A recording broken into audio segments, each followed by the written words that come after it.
Welcome to Shanmugam IAS Academy. This is the daily current affairs quiz for 6th May 2021. Let's go into the analysis. Consider the following statements about 5G network. 5G has higher latency. Second statement, 5G speed is lesser with less data transfer. 5G uses millimeter wave spectrum which enables more devices to be used within the same geographic area, supporting around 1 million per square kilometer. So இதில் எந்த ஸ்டேட்மெண்ட்ஸ்லாம் வந்து correct அப்படின்னு வந்து கேட்டிருக்காங்க. So first statement வந்து பார்க்கலாம். What is meant by latency அப்படின்னா 5G has higher latencyன்னு சொல்லியிருக்காங்க. லேட்டன்சி அப்படின்னா delay in transferring of data. So லேட்டன்சினா delay. So there is a person A, there is a person B. So person A வந்து person B க்கு data transfer பண்றாங்க. So data transfer ஆகுறதுல இல்ல message send பண்றாங்கன்னு வச்சுக்கலாம். So அப்படி message send பண்ணும்போது ரொம்ப டிலே ஆகுறது. ஃபார் எக்ஸாம்பிள் 10 minutes ஆகுது ஒரு மெசேஜ் சென்ட் ஆகுறதுக்கு அப்படின்னு வந்து சொல்லியிருக்காங்க. அதே 5Gல இருந்து என்ன சொல்லியிருக்காங்கன்னா ஹையர் லேட்டன்சி இருக்கும் அப்படின்னு சொல்லியிருக்காங்க. But this statement is wrong. 5Gக்கு வந்து ரொம்ப கம்மியான லேட்டன்சி தான் இருக்கு. ஸோ இதே 5G நெட்வொர்க் யூஸ் பண்ணி பர்சன் ஏ வந்து பர்சன் பிக்கு வந்து மெசேஜ் சென்ட் பண்றாங்க அப்படின்னா இங்க 10 minutesல சென்ட் பண்றது வித்தின் 1 minute ஆர் அதோட லெஸ் தேன் 1 minute அதுக்குள்ளேயே வந்து சென்ட் பண்ணிடுவாங்க. ஸோ 5Gக்கு வந்து ரொம்ப கம்மியான லேட்டன்சி தான் இருக்கு. ஸோ ஃபர்ஸ்ட் ஸ்டேட்மெண்ட் வந்து தப்பு. ஸோ ஃபர்ஸ்ட் ஸ்டேட்மெண்ட் நம்ம எலிமினேட் பண்ணிட்டோம் அப்படின்னா ஆப்ஷன் பி எலிமினேட் பண்ணிடலாம் அண்ட் ஆப்ஷன் டி எலிமினேட் பண்ணிடலாம். ரிமைனிங் நம்மளுக்கு ஆப்ஷன் ஏவும் ஆப்ஷன் சியும் தான் இருக்கு. ஸோ ஆப்ஷன் ஏ அண்ட் சில ஒரு ஆப்ஷன் காமனா இருக்கு, that is option 3. So option 3 வந்து கண்டிப்பா கரெக்டான ஸ்டேட்மெண்ட் தான் அப்படின்னு நம்ம ஃபிக்ஸ் பண்ணிக்கலாம். So 5G uses millimeter wave spectrum which enables more devices to be used within the same geographic area.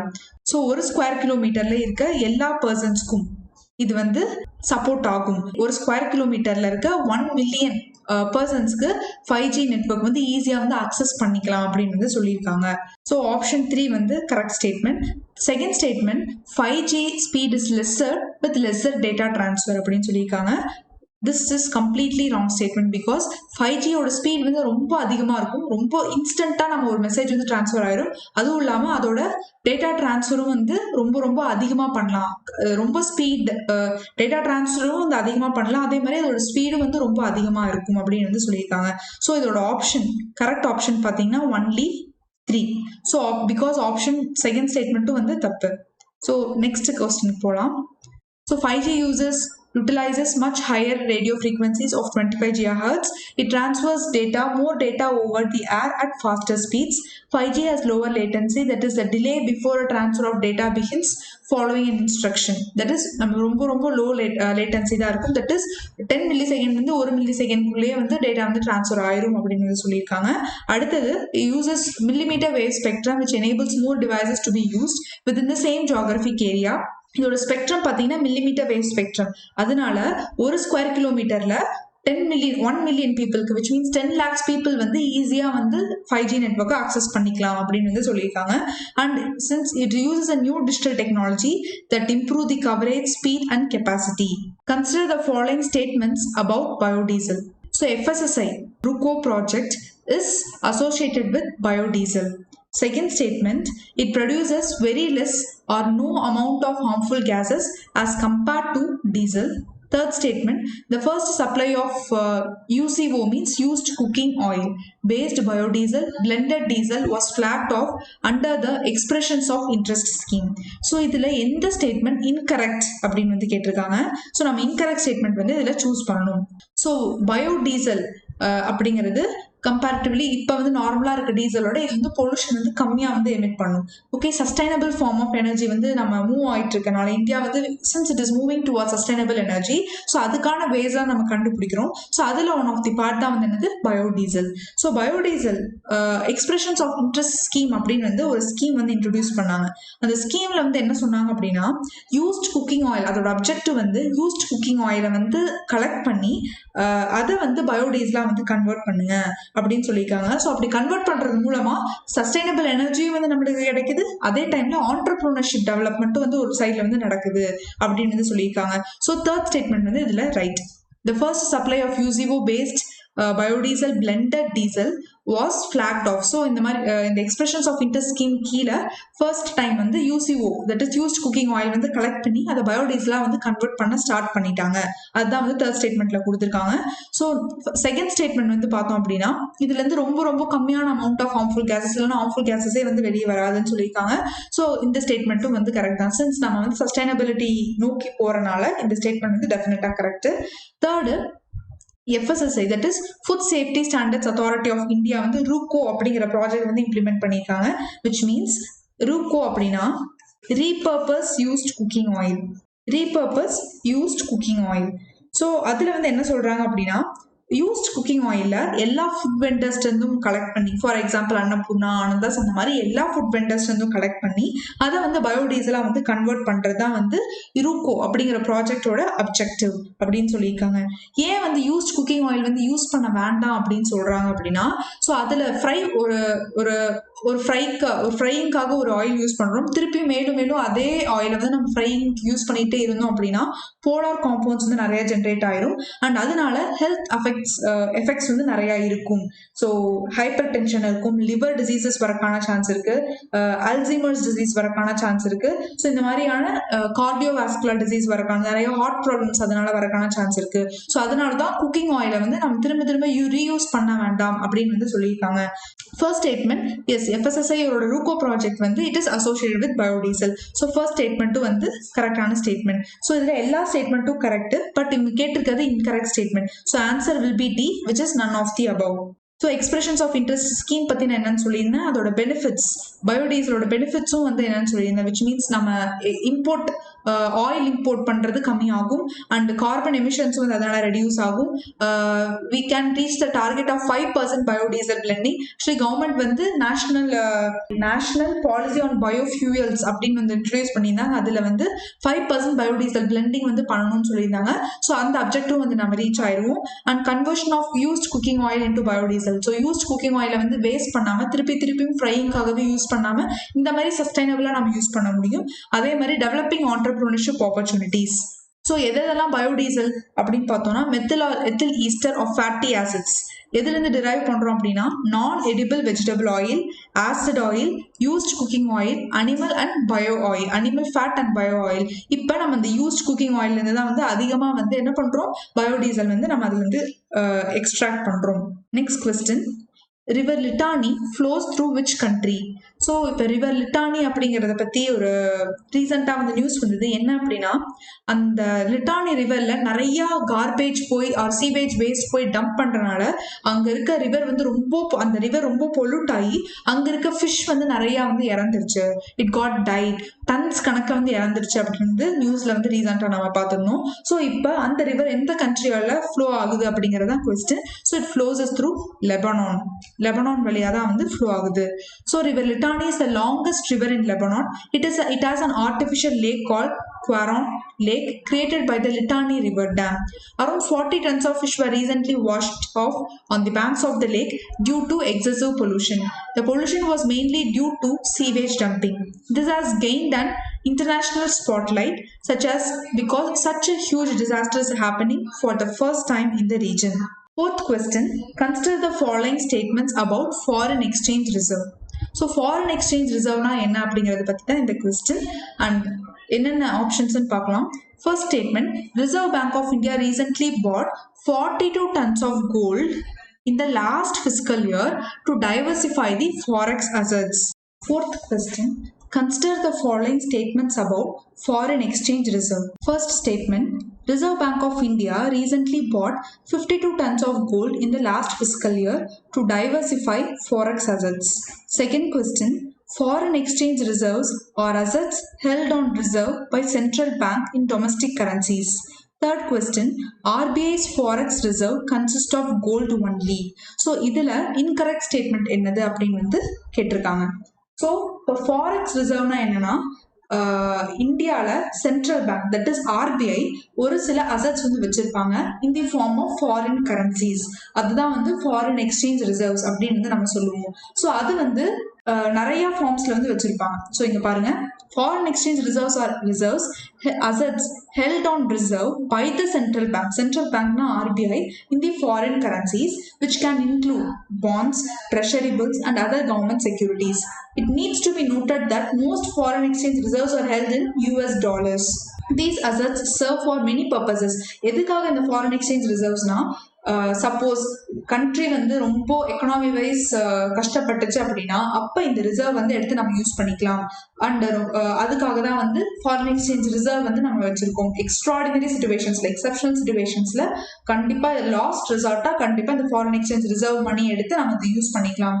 So இந்தியாவோட ஃபாரெக்ஸ் ரிசர்வ் வந்து எப்படிலாம் நம்ம வச்சிருக்கோம் அப்படின்னு பார்த்தா, foreign currency assets, foreign currency அசட்ஸ்ல வச்சிருக்கோம். தி ஃபார்ம் ஆஃப் கோல்டுலயும் நம்ம ரிசர்வ் வச்சிருக்கோம். அண்ட் ஸ்பெஷல் டிராயிங் ரைட்ஸ் அப்படின்னா இன்டர்நேஷனல் மானிட்டரி ஃபண்ட், அங்க இந்தியா வந்து மெம்பரா இருக்கு. ஸோ அங்க இருக்க மெம்பர்ஸ் எல்லாமே ஒரு பர்டிகுலர் அமௌண்ட் வந்து நம்ம கொடுக்கணும் இன்டர்நேஷனல் மானிட்டரி ஃபண்ட்க்கு. ஸோ அதை தான் வந்து என்ன சொல்லுவாங்க, ஸ்பெஷல் டிராயிங் ரைட்ஸ் அப்படின்னு சொல்லுவாங்க. And fourth one, reserve position with the international monetary fund.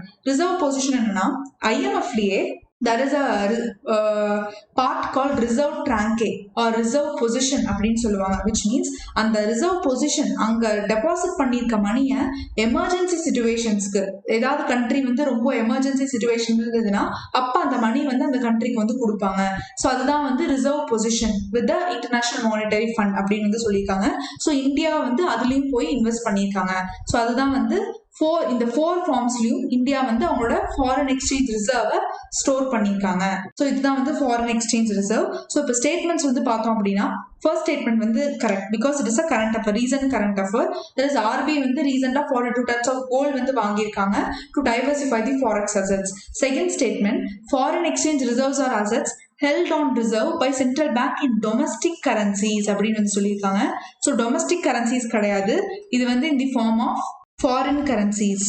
Mostly வந்து எப்படின்னா டாலர்ஸ்ல தான் வந்து வச்சிருப்பாங்க. Next, RBI's forex reserve consists of gold only அப்படின்னு சொல்லியிருக்காங்க.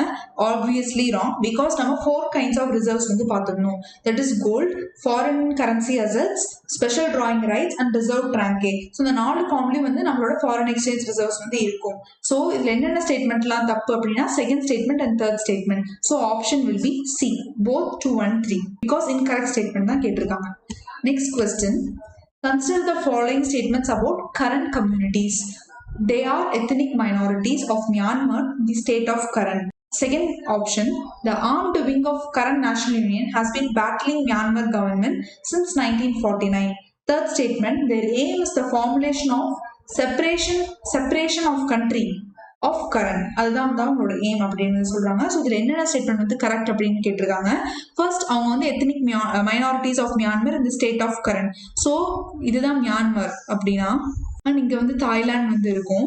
ஸோ இது தாய்லாந்து, இது மியான்மர். ஸோ இந்த ரீஜன் இங்கதான் வந்து இந்த current state, that is state got current. So இங்கதான் இந்த கரண்ட் ஸ்டேட் இருக்கும். அங்க இருக்க மைனாரிட்டிஸ் தான் வந்து கரண்ட் மைனாரிட்டிஸ் அப்படின்னு சொல்லியிருக்காங்க. Their ethnic minorities of Myanmar இந்த ஸ்டேட் ஆஃப் கரண்ட். ஸோ அந்த ஸ்டேட் ஆஃப் கரண்ட் வந்து it is bordering with Thailand, தாய்லாண்டோட பார்டரிங் ஆயிருக்கு. ஏன்னா இங்க அந்த கரண்ட் நேஷனல் யூனியன் அப்படிங்கிறவங்க அவங்க வந்து அந்த மைனாரிட்டி கம்யூனிட்டியோட ஒரு ஆர்மி விங் மாதிரி அவங்க வந்து என்ன பண்ணிருக்காங்கன்னா ஒரு மிலிட்ரி ஆபரேஷன் வந்து இந்த இடத்துல வந்து கண்டக்ட் பண்ணாங்க. Border area of Thailand and Myanmar, அந்த இடத்துல வந்து ஒரு மிலிட்ரி ஆபரேஷன் வந்து கண்டக்ட் பண்ணாங்க ரீசெண்டா. அதனாலதான் வந்து இது வந்து நியூஸ்லயே வந்து இப்ப வந்திருக்கு. So the armed wing of Karen national union has been battling Myanmar government since 1949.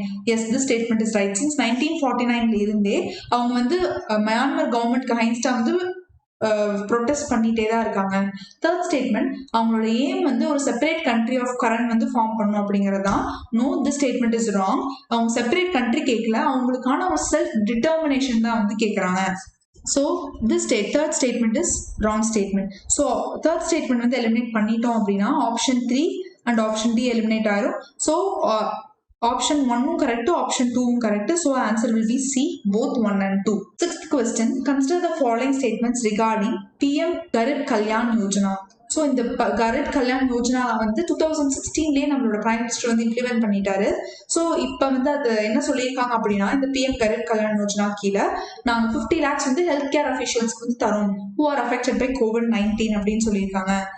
It functions under the ministry of finance. So இதில் கொடுத்துருக்க 2 ஸ்டேட்மெண்ட்டுமே வந்து கரெக்டான statement. So option will be C. So the Pradhan Mantri Garib Kalyan Yojana was launch in the year 2016 by PM Modi along with other provisions of Taxation Laws Act 2016. இந்த Taxation Laws Act கூட தான் வந்து இந்த ஸ்கீம் வந்து லான்ச் பண்ணாங்க. It came into effect in 17 December 2016 under the ministry of finance. Ministry of ஃபைனான்ஸ்க்கு கீழே தான் வந்து இதை இம்ப்ளிமெண்ட் பண்ணியிருக்காங்க. அண்ட் இப்போ ரீசெண்டாக என்ன சொல்லியிருக்காங்கன்னா, health care officials who are affected by COVID-19 அவங்களுக்கு 50 lakhs இன்சூரன்ஸ் கவரேஜ் வந்து நாங்கள் ப்ரொவைட் பண்றோம் அப்படின்னு இந்த ஸ்கீம்க்கு கீழே வந்து சொல்லியிருக்காங்க. Next question, consider the following statements about defence acquisition council. So Ministry of Defense is the chairman of the council. Yes, this statement is right. Second statement, the Defense Acquisition Council is the highest decision-making body in the Defense Ministry for deciding on the new policies, capital acquisition for the 3 services, Army, Navy and Air Force and the Indian Coast Guard. So இதில் என்ன statement correct அப்படின்னு வந்து கேட்டிருக்காங்க. Second statement also right. So இதுதான் வந்து highest decision making பாடி. எது இப்போ army, navy, air force and cost card அது ரிலேட்டடாக ஏதாவது டிசிஷன் ஏதாவது பாலிசி கொண்டு வராங்கன்னா அது ஓகே இல்லை நோ, எஸ் ஆர் நோ சொல்றது அந்த டிசிஷன் யாருக்கு இருக்குன்னா டிஃபென்ஸ் அக்விசிஷன் கவுன்சில் தான் இருக்கு. அண்ட் அதுவும் இல்லாமல் ஏதாவது நியூ ப்ராடக்ட்ஸ் வந்து கொண்டு வரணும் டிஃபென்ஸ் ரிலேட்டடாக, for example Rafale deal okay பண்ணணும் அப்படின்னா அதுக்கான ஹையஸ்ட் அத்தாரிட்டி யார் அப்படின்னா டிஃபென்ஸ் அக்விசிஷன் கவுன்சில் தான். ஸோ இது ஆப்ஷன் சி, போத் 1 and 2 2 ஆப்ஷனுமே கரெக்ட். ஸோ இதில் ஆல்ரெடி ஃபர்ஸ்ட் 2 ஸ்டேட்மெண்ட்டும் வந்து ஆல்ரெடி கொடுத்துருக்கிறது தான். தேர்ட் ஸ்டேட்மெண்ட் என்னன்னா, இது யாரோட ரெக்கமெண்டேஷன்ஸ்னா குரூப் ஆஃப் மினிஸ்டர்ஸ் வந்து ஃபார்ம் பண்ணாங்க. எப்போ அப்படின்னா கார்கில் வார் 2001 நடந்தது. அதுக்கப்புறம் இந்தியாவோட செக்யூரிட்டி கன்சர்ன்ஸ்க்காக ஒரு குரூப் ஆஃப் மினிஸ்டர்ஸ் வந்து ஃபார்ம் பண்ணாங்க. ஏதாவது செக்யூரிட்டி ரெக்கமெண்டேஷன்ஸ் வந்து கொடுக்க சொல்லி அப்போ வந்து அவங்க ரெக்கமெண்ட் பண்ணதான் நம்மளோட reforming the national security system அப்படின்னு சொல்லி அதுக்கு கீழே டிஃபென்ஸ் அக்விசிஷன் கவுன்சில் அப்படிங்கிறது வந்து ஃபார்ம் பண்ணும் அப்படின்னு சொன்னனால தான் இந்த கவுன்சில் வந்து ஃபார்ம் பண்ணாங்க. So that's all about defence acquisition council. Next question, consider the following statements regarding National Crime Records Bureau. So இது வந்து first statement என்ன சொல்லிருக்காங்க, it is under the Ministry of Defense. Second statement, headquarters is located at Uttar Pradesh. Third statement, its function as a repository of information on crime and criminals so as to assist the investigators in linking crime to the perpetrators. So இதில் என்ன ஸ்டேட்மெண்ட்லாம் வந்து incorrect அப்படின்னு வந்து கேட்டிருக்காங்க. So ministry of defence கீழே வந்து work ஆகுதுன்னு சொல்லியிருக்காங்க. No, it is under the ministry of home affairs. So this statement is wrong. But இவங்க கேட்டிருக்கிறது இன்கரெக்ட் ஸ்டேட்மெண்ட். ஸோ கண்டிப்பாக ஆப்ஷன் 1 வந்து வரும். ஸோ ஆப்ஷன் 1 வந்து ஏ ஆப்ஷன்லையும் அண்ட் சி ஆப்ஷன்லையும் இருக்கு அண்ட் ரெண்டுலையுமே ஆப்ஷன் 2 வந்து இருக்கு. ஸோ அதுவும் வந்து கண்டிப்பாக இன்கரெக்டாக தான் இருக்கும். என்ன சொல்லியிருக்காங்க, அதோட ஹெட் குவார்ட்டர்ஸ் யூபியில் இருக்குன்னு சொல்லியிருக்காங்க. நோ, அதோட ஹெட் குவார்ட்டர்ஸ் வந்து டெல்லியில் இருக்கு. ஸோ கண்டிப்பாக ஆப்ஷன் 2 வந்து வரும் பிகாஸ் அதுவும் வந்து இன்கரெக்ட் ஸ்டேட்மெண்ட். தேர்ட் ஆப்ஷன், இது வந்து ரெபாசிட்டரி ஆக்ட் ஆகும், விச் மீன்ஸ் எல்லா இன்ஃபர்மேஷனையும் வந்து கலெக்ட் பண்ணும். யார் ரிலேட்டடா என்னென்ன கிரைம் நடந்திருக்கு, யாரெல்லாம் கிரிமினல்ஸ் அவங்கள பத்தின என்டையர் டேட்டா வந்து கலெக்ட் பண்ணும். ஸோ தட் ஃபியூச்சர் இன்வெஸ்டிகேஷனுக்கு ரொம்ப ரொம்ப யூஸ்ஃபுல்லா இருக்கும் அப்படிங்கறதுக்காக. ஸோ ஆப்ஷன் 3 வந்து it is right. So answer will B A, that is 1 and 2 because incorrect statement மட்டும் தான் கேட்டிருக்காங்க. ஆப்ஷன் 1 2 தான் வந்து incorrect. அண்ட் ஃபர்தரா வந்து இதை பத்தி சொல்லணும் அப்படின்னா இதோட ஹெட் குவார்ட்டர்ஸ் வந்து டெல்லி 1986 செட் பண்ணாங்க under the ministry of home affairs to function as a repository of information on crime and criminals so as to assist the investigators in linking crime to the perpetrators. And next இது வந்து யாரோட recommendation படி form பண்ணாங்க அப்படின்னா national police commission and ministry of home affairs ஓட task force அவங்க 2 பேர்த்தோட ரெக்கமெண்டேஷனால தான் வந்து இந்த பியூரே வந்து கிரியேட் பண்ணாங்க. And it brings out annual comprehensive statistics of crime across the country. எப்படின்னா எவ்ரி இயர் வந்து ஒரு ரிப்போர்ட் வந்து அவங்க பப்ளிஷ் பண்ணுவாங்க. அந்த ரிப்போர்ட் பேர் தான் வந்து என்னன்னா கிரைம் இன் இந்தியா ரிப்போர்ட். அது யாரு பப்ளிஷ் பண்ணாங்கன்னு கேட்டாங்கன்னா it is national crime records puree. So அந்த மாதிரி ரெக்கார்ட் வந்து பப்ளிஷ் பண்ணும்போது நம்மளோட கண்ட்ரியோட லா அண்ட் ஆர்டர் சிச்சுவேஷன் எப்படி இருக்கு அப்படிங்கறத நம்ம வந்து இன்னும் டீட்டெயில்டா வந்து அனலைஸ் பண்ண முடியுது. அண்ட் அதுக்கான அது இம்ப்ரூவ் பண்ணணும் அப்படின்னா ஃபியூச்சரா வந்து அது ரிலேட்டடான பாலிசிஸும் நம்மளால இம்ப்ரூவ்மெண்ட் பண்ண முடியும். ஸோ அதுக்காக தான் நேஷனல் கிரைம் ரெக்கார்ட்ஸ் பியூரே வந்து எஸ்டாப்ளிஷ் பண்ணியிருக்காங்க. So that's all about it. And next statement, consider the following statements regarding National Disaster Management Authority. So NDMA, it is the apex statutory body for disaster management in India. Its primary purpose is to coordinate response to natural or man-made disasters and for capacity building in disaster resiliency and crisis response. And Prime Minister acts as a chairman of the NDMA. So this is the correct statement வந்து என்னன்னு கேட்டிருக்காங்க. So first statement வந்து right. Yes. அது apexனா head. It's an apex statutory body for disaster management in India. Statutory body means ஒரு act pass பண்ணி ஒரு ஆர்கனைசேஷனை implement பண்ணியிருப்பாங்க. So disaster management act 2005 அதுக்கு கீழே தான் இந்த NDMA வந்து ஃபார்ம் பண்ணியிருக்காங்க.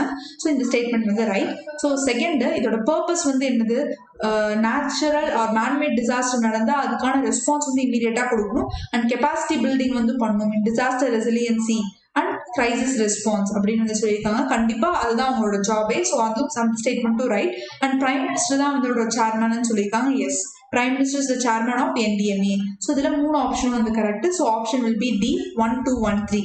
ஸோ நான் முன்னாடியே சொன்ன மாதிரி இட்ஸ் அன் அபெக்ஸ் ஸ்டாச்சுட்டரி பாடி. இது வந்து டிசாஸ்டர் மேனேஜ்மெண்ட் ஆக்ட் 2005 கீழே தான் வந்து ஃபார்ம் பண்ணியிருக்காங்க. பிரைம் மினிஸ்டர் தான் வந்து சேர்மன் அண்ட் பிரைம் மினிஸ்டர் இல்லாமல் 9 மெம்பர்ஸ் இருப்பாங்க. அதில் ஒரு மெம்பர் வந்து வைஸ் சேர்பர்சன். அண்ட் இவங்களோட பிரைமரி பர்பஸ் நம்ம ஆல்ரெடி ஸ்டேட்மெண்ட்ல பார்த்தோம், கோஆர்டினேட் பண்ணும் நேச்சுரல் டிசாஸ்டர் இருந்தாலும் மேன்மேட் டிசாஸ்டர் இருந்தாலும் அண்ட் கெப்பாசிட்டி பில்டிங் வந்து ஜென்ரேட் பண்ணும் அண்ட் கிரைசிஸ் ரெஸ்பான்ஸ் வந்து பண்ணணும் அப்படின்னு வந்து சொல்லியிருக்காங்க. அண்ட் இட் இஸ் அபெக்ஸ் பாடி. எதுக்கு பாலிசிஸ் வந்து கொடுப்பாங்க, பிளான்ஸ், கைட்லைன்ஸ் எல்லாமே தருவாங்க. டிசாஸ்டர் நடக்கிறப்ப டிசாஸ்டர்ஸ் நடக்கிறதுக்கு முன்னாடி ஏர்லி வார்னிங்கும் வந்து இவங்க வந்து ப்ரொவைட் பண்ணுவாங்க அப்படின்னு சொல்லியிருக்காங்க. ஸோ இதுதான் வந்து NDMA பத்தின ஒரு brief points. Coming to the last question, consider the following statements regarding the National Small Savings Fund. So first, National Small Savings Fund தெரிஞ்சுக்கிறதுக்கு முன்னாடி there is a fund called Consolidated Fund of India and another fund called Public Accounts of India. இந்த Consolidated Fund of India கீழே என்னென்னலாம் இருக்கு அப்படின்னா, நம்ம people பே பண்ற எல்லா டாக்ஸுமே எங்க போகும் அப்படின்னா இந்த Consolidated Fund of India கீழே தான் போகும். அதே Public Accounts of India என்னன்னா, நம்ம சேவ் பண்றோம்ல ஸ்கீம்ஸ் கீழே, for example national small saving scheme ஃபண்டா இருக்கலாம், இல்ல வந்து ப்ராவிடென்ட் ஃபண்டு, இல்ல எம்ப்ளாய்மெண்ட் கேரண்டி ஃபண்ட். ஸோ இது எல்லாமே வந்து எங்க போகும் அப்படின்னா இந்த பப்ளிக் அக்கௌண்ட்ஸ் ஆஃப் இந்தியா கீழே தான் போகும். இந்த பப்ளிக் அக்கௌண்ட்ஸ் ஆஃப் இந்தியா கீழே போற மணி எல்லாமே கவர்மெண்ட் திருப்பியும் பீப்புளுக்கு வந்து ரீபே பண்ற மணி தான் வந்து பப்ளிக் அக்கௌண்ட்ஸ் ஆஃப் இந்தியாவுக்கு கீழே போகும் அப்படின்னு சொல்லியிருக்காங்க. அண்ட் இந்த நேஷனல் ஸ்மால் சேவிங்ஸ் ஃபண்ட் வந்து எதுக்கு கீழே இருக்குன்னா பப்ளிக் அக்கௌண்ட்ஸ் ஆஃப் இந்தியாவுக்கு கீழே தான் இருக்கு. அண்ட் இப்போ நம்ம ஸ்டேட்மெண்ட்டுக்கு the fund is administered by Government of India, Ministry of Finance. Yes, right. Ministry of Finance தான் வந்து administer பண்றாங்க. And second statement, it is to de-link savings transactions, small savings transaction from Consolidated Fund of India. So Consolidated Fund of India இருந்து இதை de-link பண்றதுக்காக தான் இந்த மாதிரி ஒரு சேவிங் ஸ்கீமே வந்து ஸ்டார்ட் பண்ணாங்க. And ensure their operation in a transparent and self-sustaining manner. So இந்த ஆப்ஷனும் வந்து கரெக்டான option. So option will be C. So it is National Small Savings Fund in the Public Accounts of India was established in 1999. The fund is administered by Government of India, Ministry of Finance under National Small Savings Fund Rules 2001. அதுக்கு கீழே தான். அது யார் frame பண்ணாங்கன்னா President of India தான் வந்து frame பண்ணியிருக்காங்க. And இது வந்து எதுக்கு கிரியேட் பண்ணாங்கன்னா to de-link small savings transaction from Consolidated Fund of India and ensure their operation in a transparent and self-sustaining manner. And NSF operates in public account. Its transaction do not impact the fiscal deficit of the center directly. Fiscal deficit வந்து என்னன்னா கவர்மெண்டோட expenditure அதிகமா இருக்கு than the revenue. So நம்மளோட tax தான் வந்து consolidated fund of இந்தியாவுக்கு கீழே போகுது. ஸோ அதில் வந்து ஏதாவது டேக்ஸ் வந்து யாரும் ஒழுங்காக பே பண்ணலன்னா என்ன ஆகும்னா கவர்மெண்ட் வந்து அதிகமாக கடன் வாங்க வேண்டியதாக இருக்கும். ஸோ அதனால அவங்களோட எக்ஸ்பெண்டிச்சர் வந்து அதிகமாக இருக்கும் than the revenue. ஸோ அதை தான் வந்து ஃபிஸ்கல் டெபிசிட்னு சொல்லுவாங்க. பட் பப்ளிக் அக்கௌண்ட்ஸ் ஆஃப் இந்தியாங்கிறது நம்ம பண்ணுற சேவிங்ஸ் தான். அண்ட் அதை வந்து கவர்மெண்ட் வந்து திருப்பியும் பப்ளிக் வந்து திருப்பியும் கொடுத்துருவாங்க. ஸோ அது வந்து கண்டிப்பாக என்ன ஆகாது, ஃபிஸ்கல் டெபிசிட்டை வந்து அஃபெக்ட் பண்ணாது அப்படின்னு வந்து சொல்லியிருக்காங்க. So that's all about national savings small savings fund. So that's all for today's current affairs. Let's discuss the another set of quiz in the next current affairs video session. Thank you.